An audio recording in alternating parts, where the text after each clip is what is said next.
très chers membres de la communauté congolaise de partout dans le monde, bonjour. Comme nous vous le disons toujours, nous venons encore une fois de plus ce matin, pas avec des informations, pas avec des choses que vous ne connaissez pas, pas avec des choses pour peut-être vous dire ce que vous ne connaissez peut-être pas déjà ou que vous connaissez déjà, mais nous venons avec un partage, nous venons avec une causerie, nous venons causer, parler nous et vous. Aujourd'hui, c'est le mardi 14 avril 2020, mardi 14 avril 2020. Nous le disons toujours et nous ne cesserons de le dire et nous le répéterons toujours.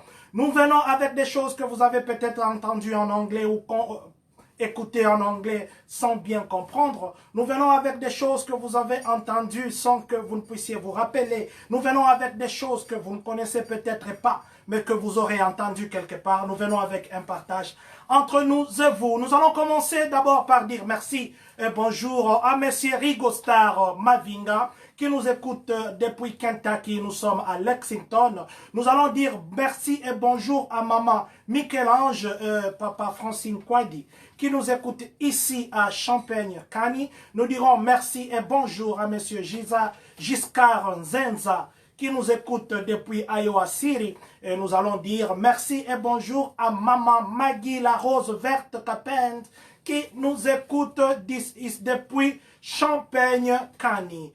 Aujourd'hui, nous allons parler de beaucoup de sujets. Je ferai un effort pour être le plus court que possible en parlant, peut-être en prenant peu de temps sur chaque point. Nous avons au total 13 points à traiter aujourd'hui. Nous parlerons des 13 points. Le premier point, ça sera par rapport aux statistiques. Nous allons donner les statistiques de nombre de morts qui sont actuellement encore liés au coronavirus. Au deuxième point, nous allons parler de combien de personnes vont avoir les stimulus chèques, comme vous le savez. Aujourd'hui déjà à minuit ou à 1h du matin, ça sera déjà demain, les chèques vont être virés. Nous allons aussi parler de plan de rouverture, parce que comme vous le savez, il y a les États comme l'État de New York est en train de déjà anticiper comment les citoyens se comporteront une fois que le pays sera ouvert. Nous allons parler de plaidoiries. C'est ce que j'ai mis en titre. Comment vont se faire des plaidoiries pendant ces temps ici? Nous allons parler de tweets que le président Donald Trump avait fait. Vous savez qu'il y a comme une guerre entre le président Trump, qui est républicain, et les démocrates. Nous allons parler aussi de ce que Trump a dit par rapport à son discours ou à son point de presse d'hier. Nous parlerons d'une société ou une compagnie de Dakota du Sud qui a fermé à cause de ce virus, comme on a trouvé beaucoup d'employés étaient infectés. Nous allons parler de Lightfoot. Lightfoot, c'est le maire de Chicago. Nous allons dire ce qu'il anticipe déjà et qui est presque l'idée que le gouverneur aussi a. Nous parlerons aussi de la police. Nous parlerons de la police qui a finalement arrêté. Je vous avais dit qu'on avait tué quelqu'un la semaine passée, le mardi passé, qu'on a poussé un ancien Marines, mais nous parlerons de la suite. Nous parlerons aussi de Trump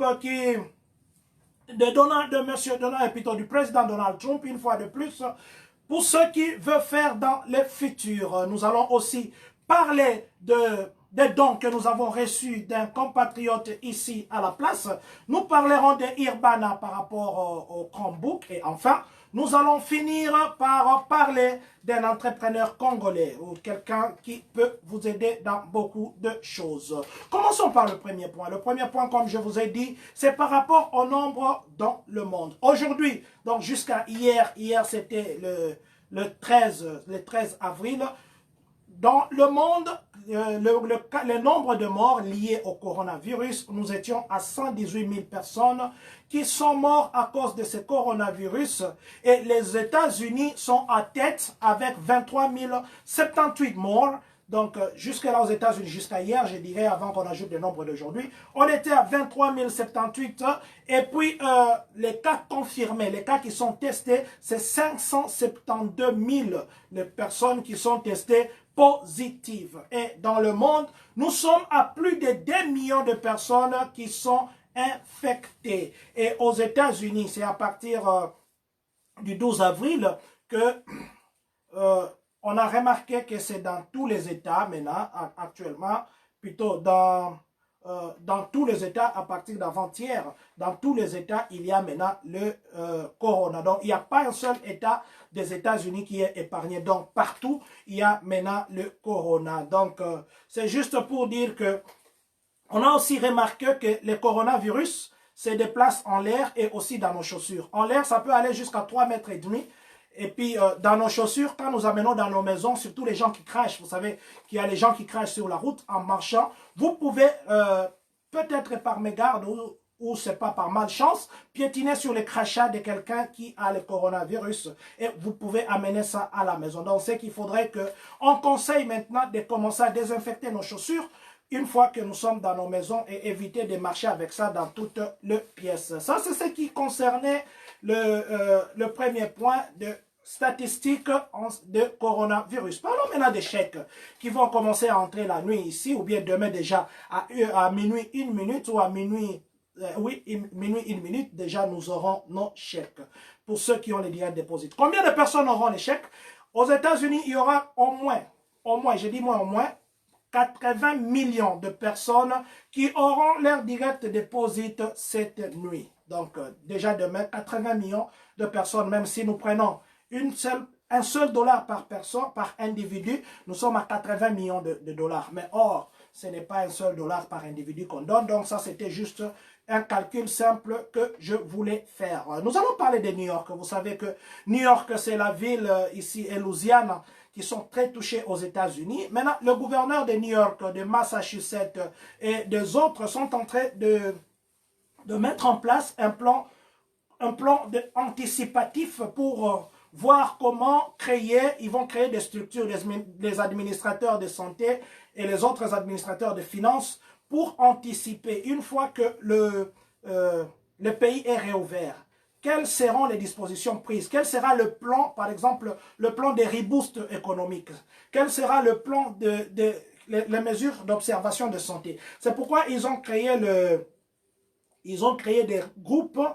Déjà là, il y a 6 États qui se sont unis à New York pour créer des groupes, anticiper ce qui peut arriver ou comment les personnes vont se comporter, donner des directives une fois que le pays est réouvert, comment les gens vont se comporter. Il y a les États comme le Delaware, il y a les États comme le Pennsylvania, le Massachusetts, le New York et les autres qui se réunissent maintenant pour commencer déjà à anticiper le plan de réouverture. Parce que c'est vrai que pour le moment, le nombre ne croît pas tellement comme avant. C'est vrai qu'il y a, ça s'ajoute, mais pas à la vitesse d'avant. Ça, c'est ce qui était de New York et ceux qui sont en train de se préparer.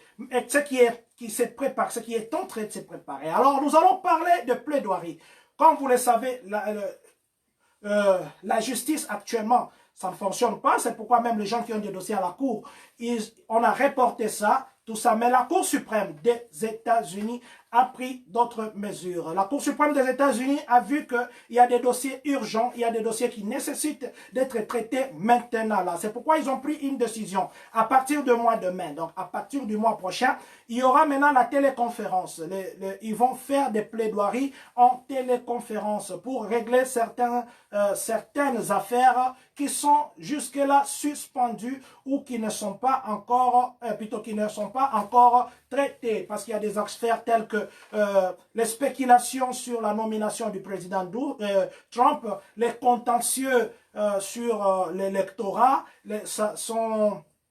comment on dit, l'implication de la Russie dans son élection. Donc ce sont des sujets comme ça que la Cour suprême va dans l'urgence traiter. Alors les plaidoiries vont se faire maintenant en ligne à partir du mois de mai pour dégager ces dossiers qui sont très sensibles pour l'État. Ça, c'est ce qui concerne les plaidoiries. Donc, les juges vont rendre plusieurs décisions importantes pour le pays. Alors, ils ne veulent pas seulement attendre, ils veulent que ça se fasse le plus tôt que possible. Donc, à partir du mois de mai, ça sera pour la première fois que la Cour suprême des États-Unis aura de plaidoiries en ligne. Ça sera une téléconférence. Maintenant, parlons de tweet de M. Donald Trump. Vous savez que le président Donald Trump, il communique beaucoup par tweet.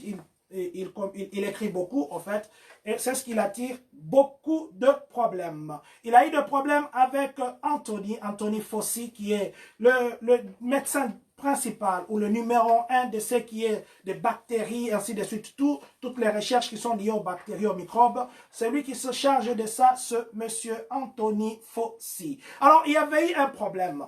Anthony Fauci, dans son discours d'hier, parce que chaque jour quand le président passe, pour le point de presse, excusez-moi, il passe avec le docteur. Alors, le docteur a dit ceci, si l'administration Trump avait réagi avant, on n'arriverait pas au nombre de morts où le constat ne serait pas amer comme aujourd'hui. Alors, le président Trump, ça ne l'a pas plu. Qu'est-ce qu'il a fait? Il a tweeté. Il a dit que il faudrait qu'il puisse limoger, le numéro 1 de la santé, M. Anthony. Mais pourtant, M. Anthony est à ce poste depuis 1924. Pourquoi le président a dit ça? Parce que dans le camp des démocrates, Madame Dana Loren, qui était une ancienne candidate au Congrès des Californiens, il a écrit que si nous sommes là, il a appuyé l'idée du docteur en accusant le président Trump. Alors, dans sa colère, il a écrit un tweet, mais qu'il a contredit hier. Nous allons vous dire comment il a contredit vers le point qui vont suivre. Donc, hier, sur la toile, il y avait ce tweet-là de Trump qui voulait révoquer le médecin Fauci Anthony parce que simplement le médecin a dit que l'administration n'était pas réactive. L'administration a pris beaucoup de temps pour prendre la décision qui était capitale et il fallait sauver des vies. Mais c'est à cause de la léthargie de l'administration que nous sommes arrivés au point où nous sommes aujourd'hui. Et par sa colère, le président Donald Trump, il a fait un tweet pour dire qu'il va limoger le responsable de la santé. Mais hier, dans son point de presse, il s'est contredit. Nous allons vous expliquer tout à l'heure. Donc, je disais aussi que M. Donald Trump est en train de voir, parce que pour lui, il faut que l'économie fonctionne. Il faudrait que le pays soit rouvert. Il faut qu'on ouvre le pays, que le pays soit ouvert. Alors, il est en train de dire que très prochainement, on va ouvrir le pays et ça va être très rapidement que possible. Et c'est pourquoi il a même dit que ça sera parmi les très grandes décisions de sa vie. Parce que pour lui, il faudrait que ça soit ouvert le plus tôt que possible. Et ça, il a dit ceci, on va ouvrir les pays, mais il y aura certaines limitations. Il y aura certaines directives que les gens doivent suivre. Donc, ce n'est pas qu'on ouvre le pays, les gens oublient qu'il y avait la maladie. Non, non. Il faudrait qu'ils puissent d'ici mai, pour lui, il projette d'ici mai qu'il ouvre le pays. Mais le problème maintenant, c'est quoi? Lui, le président Donald Trump dit que d'ici mai, le pays doit être ouvert. Mais pourtant, dans d'autres États, beaucoup de gouverneurs ont déjà donné l'ordre de rester à la maison jusqu'au mois de mai. Par exemple, Indianapolis, c'est jusqu'au 15 mai. Donc, toutes ces histoires-là, ça viendra que le président prend des décisions qui sont en contradiction. Bonjour, Madame Christelle Zola, je crois. Alors, je disais que toutes ces histoires-là, ça fait maintenant que le président Donald Trump, il prend deux fois des décisions qui sont à l'encontre de gouvernement et des States, donc des autres States. Lui, il est de fédéral, mais les États, ils ont déjà pris leurs décisions. Et quand il dit que d'ici le mois de mai, le pays pourra être ouvert, parce que pour lui, le mois de mai, le pays doit être ouvert à partir du 1er mai, mais le gouverneur, eux, ont déjà pris d'autres décisions. Il va être buté. Peut-être que d'autres États réouvriront d'ici le 1er mai, comme les projections du président disent, et à moins qu'il y ait changement. Mais pour les autres qui ont déjà donné l'ordre ou qui ont déjà signé qu'ils seront fermés jusqu'au mois de mai, il y aura un peu de problème. Il y aura un peu une contradiction. Il y aura une contradiction. C'est Madame Christelle Zido. Je m'excuse. Bonjour Madame Christelle Zido. Donc il y aura comme une contradiction. Pour le moment, pour lui, on doit ouvrir le pays d'ici le mois prochain. Et pour le gouverneur des autres États, on ne peut pas ouvrir d'ici le mois prochain parce qu'il faut attendre. Monsieur Rigel Mbouyi, merci beaucoup. Alors, j'étais en train de dire que c'est ça la contradiction qui est entre le fédéral pour le moment. Il y a une contradiction entre le fédéral et puis le state, qui sont les États et les autres, les gouverneurs des États. Bon, pour ceux qui ne comprennent pas trop bien, le Congo fonctionne comme un pays. il y a des provinces. Dans chaque province, il y a un gouverneur. Mais maintenant, les États-Unis, c'est un grand pays. Les gouverneurs sont considérés comme le président des pays. Parce que c'est un continent, les États-Unis. Donc, quand je parle de gouverneur, ne prenez pas gouverneur comme quelqu'un qui dirige juste les Katanga. Non, prenez gouverneur comme quelqu'un qui dirige tout le Congo. Donc, c'est juste pour éclairer nos frères. Monsieur Guy, Gino, Issassi et Maman, bonjour beaucoup. Et bonjour, Monsieur Gino. Donc, ça, c'est ce qui concernait le président Donald Trump, la contradiction qu'il y a entre le gouverneur et puis le président. Nous allons maintenant parler de Smithfield. Smithfield, qui est une très grande société de porcs. Ils s'occupent des porcs. Ils sont au sud Dakota. Dakota, c'est ici aux États-Unis. Ils ont, dans les 2 semaines qui vont suivre, ils vont fermer pour de bon. Parce que pour le moment, la semaine qui va suivre ici, ils sont en train de faire les affaires courantes et ils ferment pour de bon. Pourquoi ils ferment? Parce que sur les 3700 employés qu'ils ont, on a trouvé au moins 300 employés qui sont, que Dieu vous bénisse aussi, Madame Joujou, Louyindoulado. Alors, on a trouvé au moins 300 personnes de cette société qui sont contaminées, déclarées contaminées et confirmées. Alors, le gouverneur de Dakota avait d'abord écrit au numéro 1 de la société qui s'occupe des porcs et ils produisent au moins, je parle bien au moins, 130 millions, je dis bien 130 millions par semaine d'aliments porcins. 130 millions, je ne parle pas de 1000, je dis 130 millions par semaine. Et c'est parmi les compagnies qui supportent les États-Unis dans la production de la viande de porc. Mais ils ont dit qu'ils vont fermer pour de bon. Parce que le gouverneur leur avait écrit, au début on avait découvert 258 cas, et on leur a dit de checker, de renforcer des mesures, les mesures précautionnelles, mais ils n'ont pas fait. Maintenant, dernièrement, on a encore retrouvé les autres. Et parmi ces gens qui sont partis, qu'on a trouvé qu'ils étaient confirmés, il y avait 50. Et toutes ces personnes-là travaillaient dans cette société. Alors, la loi s'est appliquée. Mais le propriétaire, lui, il a trouvé bon de fermer, de mettre beaucoup de gens au chômage. Pour lui, il va arrêter ses activités au sud Dakota. Donc, ce sont les chômeurs qui vont encore s'ajouter. Donc, il y a au moins 3700 employés que lui emploie. Et imaginez un peu, vous avez 3700 chômeurs au même moment. Donc, c'est quand même quelque chose qui n'est pas bon. Moussa Ngonje, bonjour mon frère. Alors, j'étais en train de dire que pour cette société, le propriétaire, la société s'appelle Smithfield Foods. Et nous sommes au sud Dakota. Et ils ont dit que pour les 2 semaines, dans les 2 semaines qui vont venir ici, ils vont continuer à payer. Donc, ils vont payer les personnes pour les 2 semaines. Et après les 2 semaines, ils vont arrêter de payer. Et les gens doivent appliquer pour l'employment. Parlons maintenant de Chicago. Parlons maintenant du maire de Chicago. Parlons maintenant de ce qu'elle a dit hier. La maire de Chicago et le maire de Chicago a dit ceci. L'extension d'ordre de rester à la maison pourra aller jusqu'au mois de mai. C'est ce qu'elle a dit hier. Donc, je suis en train de former, nous qui sommes à Illinois, c'est que le maire de Chicago a dit hier. Vous savez que ce que le maire dit, c'est en collaboration avec le gouverneur. Elle a dit que l'ordre de rester à la maison, ça pourra aller jusqu'au mois de mai. Alors, elle a dit que c'est difficile de dire que le 30, tout ira bien. Donc, les 30 de ce mois, parce qu'aujourd'hui, on est déjà le 14. Dans 16 jours, ça veut dire. Elle a dit que c'est difficile de dire que le 30, tout ira bien. Et même, elle a dit que le gouverneur envisage aussi ça. C'est pourquoi elle a même été complétée par le gouverneur. Le gouverneur a dit ceci.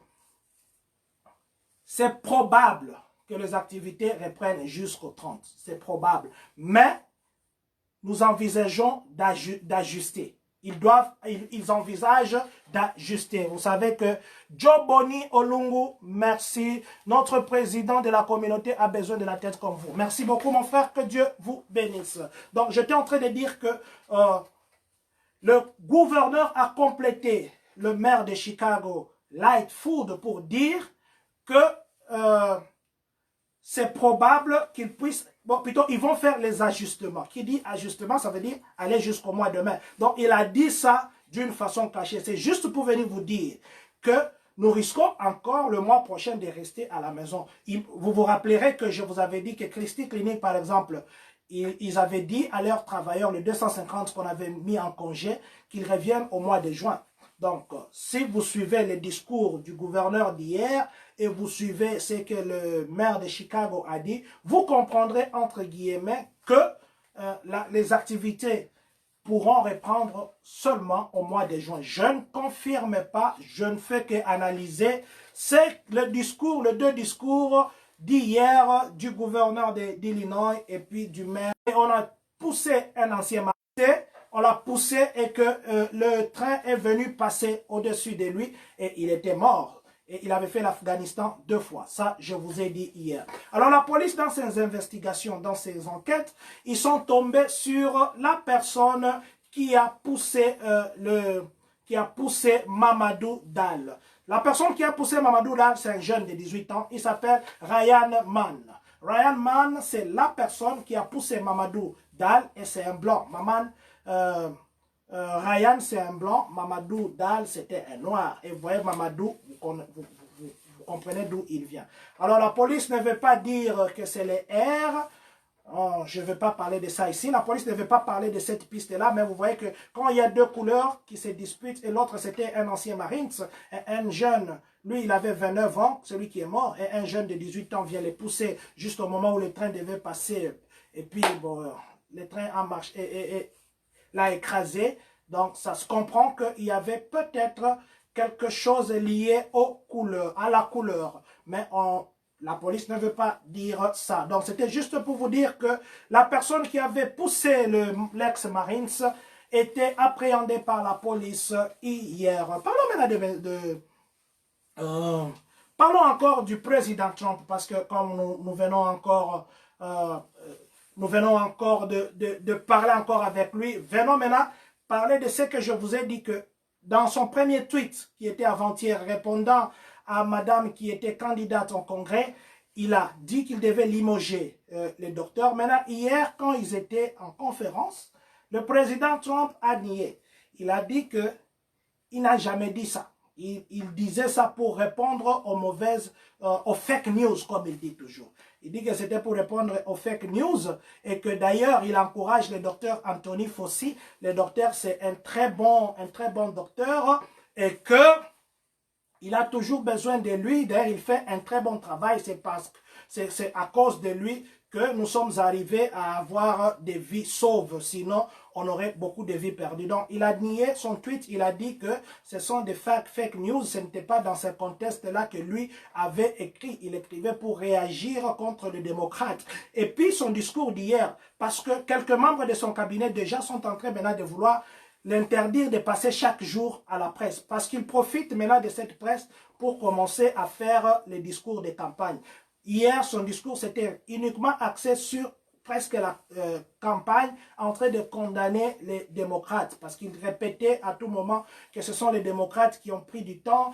Donc, quand ils sont venus me condamner, moi, j'avais déjà agi et sont venus réagir en retard. Quand ils ont dit de fermer des frontières, c'était au mois de février. Moi, déjà au mois de mai, j'avais déjà anticipé. En fait, hier, son discours, c'était presque condamner les démocrates et se jeter des fleurs. Alors, il a contredit son tweet et le docteur qui était là, il lui a même dit, non, docteur, est-ce que tu peux parler? Le docteur est venu parler. On lui a posé la question sur ce qu'il avait dit ces jours-là, parce qu'il a dit que le gouvernement fédéral n'avait pas agi à temps. Alors, il a dit que non, ce n'est pas ça, c'est que moi j'ai dit, vous savez que notre poste, donc moi je parle du docteur, notre poste c'est un poste qui, quand tu dis quelque chose, les gens interprètent toujours. J'avais dit que le gouvernement a fait ce qu'il devait faire, donc c'est comme si il a aussi changé. Bonjour maman Olga Senemo. Alors, je disais que c'est comme si M. Robson, le deuxième vice-président, je vous dis bonjour, et Maman Mimi aussi. Alors, il y avait comme une complicité. Donc, Trump qui détruit son tweet, et puis les docteurs qui, pas contredire, qui maquille ce qu'il avait dit il y a 2 jours pendant le point de presse. Et lui a dit que non, vous savez que ma position, chaque fois que nous disons quelque chose, les gens interprètent toujours. Les gens ont interprété de leur façon, ce n'est pas ce que moi je devais dire. En fait, ça c'était juste une contradiction qu'il y a eu entre ce qui a été dit avant-hier. Parlons maintenant de dons. Donc, avant de parler de dons, parlons d'abord de Chromebook. Le parent d'Urbana, comme je vous avais dit, demain mercredi, de 11h juste à 18h juste, on va encore distribuer les Chromebooks, ça sera à UHS, Urbana High School. C'est là où vous partez, toujours comme je vous dis, ne descendez pas de votre véhicule, écrivez le nom du garçon ou de l'enfant qui est âgé de la famille, qui étudie au district 116 et on vous donnera les Chromebooks, on mettra sur la table. Dès que la personne se déplace, descendez de votre voiture, allez chercher ça. Maintenant, ceux qui ont déjà les Chromebooks, qui ont plus de 4 enfants, vous avez 4 enfants ou plus, parce qu'on donnait qu'un Chromebook par famille. Maintenant, si vous avez 4 enfants ou plus, vous avez la possibilité d'aller demain mercredi, d'aller chercher vos Chromebooks. Allez-y pour que vous puissiez avoir 2 par famille. Dans les familles qui ont 4 enfants, je ne dis pas 4 enfants, vous avez 2 enfants seulement qui étudient, non, non, 4 enfants qui étudient, parce qu'on a donné un Chromebook par famille. Alors, vous avez maintenant la possibilité d'aller chercher un autre Chromebook. Donc, le parent, je vous invite, parents francophones, d'aller demain chercher vos Chromebooks de 11h. Ils seront là de 11h à 18h. Je serai là aussi. De 11h juste à 18h juste. Et ceux qui n'ont pas encore eu, ou bien vous avez eu le Chromebook, vous avez vu qu'il y avait un problème technique, allez-y chercher ça. Donc, allez-y demain, le parent, de 11h à 16h, et plutôt à 18h juste, allez chercher vos Chromebooks à Urbana High School. C'est derrière Urbana Middle School, en face de là où il y avait Comcast. Nous allons maintenant parler des dons. Nous avons reçu, je vous avais dit que ceux qui nous suivent du Congo, nous allons bientôt, la communauté congolaise de Champagne-Kani viendra. Nous avons tout un conteneur pour vous, de matériel médical. Nous ne voulons pas trop parler de ça ici. Nous vous dirons ça dans le futur très proche. Mais le conteneur est déjà là. Nous avons des mousses d'hôpital. Nous avons une cinquantaine ou une trentaine de mousses que nous allons venir vous donner, vous qui nous suivez au Congo. Nous avons reçu hier d'un compatriote ici, que nous saluons maintenant, que nous allons dire le nom, Monsieur Jean-Marie Niemboué, Papa Jean-Marie Niemboué. Là où vous êtes, nous vous disons merci. Nous, le comité directeur de Champagne-Kani, au nom de cette grande communauté, nous vous disons merci parce que Monsieur Jean-Marie Niemboué, hier, il a fait un don au comité et à la communauté de Champagne-Kani, les dons que nous, la communauté, nous n'allons pas ici utiliser, qui sera affecté à vous, les compatriotes qui sont au pays, vous qui êtes au Congo. Alors, nous avons reçu un don de médicaments pour traiter le diabète, des bandes, de ceci, beaucoup de trucs, les médicaments et puis d'autres choses qui accompagnent d'autres choses mais, en matière médicale, qui accompagne le don de M. Jean-Marie. C'était des cartons que nous avons reçus et bientôt, vous nous verrez donner ça au Congo. Nous n'avons pas encore dit là où ça sera affecté, mais nous allons nous décider en communauté et en comité directeur plutôt, je devais dire, pour savoir où est-ce que nous allons affecter ça. Donc, nous venons ici dire encore une fois de plus, merci beaucoup, M. Jean-Marie Niemboué,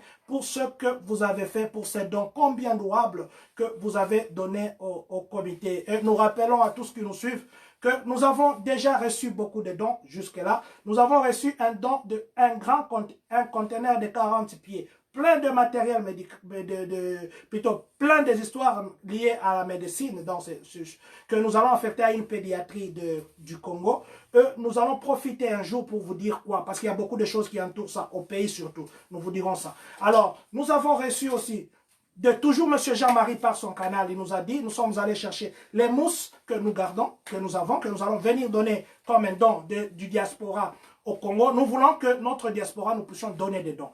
Alors, nous venons aussi hier de recevoir le médicament qui seront affectés, les médicaments pour les diabétiques, ainsi de suite, qui seront affectés au Congo. C'est la façon que le comité directeur agissant au nom de la grande communauté de Champagne-Kani, peut soutenir le pays. Donc, très bientôt, nous viendrons vous donner les dons au Congo. Alors, nous allons terminer avec une nouvelle d'un compatriote qui est ici. Il s'appelle Jeff Kadima. Monsieur Jeff Kadima, c'est quelqu'un qui a étudié aux États-Unis. Il a eu son titre de licence, ainsi de suite. Mais il a étudié la construction. Il m'a dit ceci, que je viens de vous dire. Parce que très souvent, ici, quand vous avez un problème, par exemple, vous voulez changer le mur de votre douche, vous voulez mettre des carreaux, vous voulez changer la baignoire, ainsi de suite. Vous voulez changer, par exemple, la cuisine, ou je ne sais pas moi, votre pavement, vous voulez enlever les tapis et mettre le truc là, mettre sous forme de bois. Alors, il y a des problèmes. Des fois, il faut prendre un rendez-vous avec des compagnies qui nous taxent très cher d'ailleurs. Alors lui, il le fait. Il fait même la peinture. Je sais qu'il y a un autre compatriote, Crispin Mafuta, qui le fait aussi, qui fait aussi le même travail. On aura le temps de parler de M. Crispin aussi. Mais pour le moment, on parle de M. Jeff Kadima. M. Jeff Kadima, il met sa sagesse ou son intelligence à votre disposition. Donc, tous ceux qui sont à Champagne-Kani, même si vous êtes à Irbana, même si vous êtes à Cincinnati, vous qui nous suivez partout aux États-Unis, vous avez un problème de remplacement de votre tapis, vous voulez mettre une autre chose. Vous voulez renouveler votre cuisine, changer. Vous voulez arranger votre douche. Vous voulez mettre la peinture. Vous voulez faire d'autres travaux qui sont liés à la construction. Parce que lui, il est expert en construction. C'est ça son titre. Alors, vous allez appeler au 217 390 60 86. 217 390 60 86. Là, ce monsieur Jeff Kadima. Il a vraiment de très bons prix et vous savez que nous, chez nous, Tokakolaka. Donc, c'est mieux de travailler avec les compatriotes. C'est aussi une façon que nous puissions encourager ce qu'ils font. Monsieur Armes Diessa, merci beaucoup. Nous allons chuter là-bas, nous allons dire ceci. Avant de terminer, nous nous excusons pour ces gens qui croient ou qui pensent que nous citons les gens comme ça. Donc, nous sommes une communauté. C'est une façon pour nous, la communauté, de vous dire bonjour et ça nous encourage de vous voir en ligne. Alors, pour ceux qui se sentent frustrés, pour ceux qui se sentent lésés, nous nous en excusons. Nous ne venons pas faire un journal comme je vous dis toujours. Nous venons juste communiquer, nous et vous. Comité, directeur et vous, le membre de la communauté. Donc, c'est pour nous un devoir en communauté de vous saluer. C'est pour nous un devoir de vous dire merci. Quand on vous voit en ligne, par exemple, là, je vois maman Adèle Nsimba. Bonjour maman Adèle, je vois maman Patricia Ngoma. Bonjour maman Patricia. Donc, c'est juste une façon communautaire de vous dire bonjour. Nous nous excusons pour ceux que notre façon de faire les énerve. En tout cas, nous pensons que dans le futur, nous essayerons, si nous terminons à dire bonjour, nous essayerons à ne pas être trop élastiques. Monsieur Christian Ilunga, ingénieur, à Nova Product, nous vous disons merci beaucoup. À vous, Madame Jocelyne Moussassa, pour ce que vous avez fait hier, pour nous avoir permis de passer à la RTNC, nous vous disons merci beaucoup. Nous serons ingrats si nous ne disons pas que Dieu bénisse les États-Unis d'Amérique, que Dieu bénisse la République démocratique du Congo et que, surtout, que Dieu bénisse les Congolais de Champagne-Kani.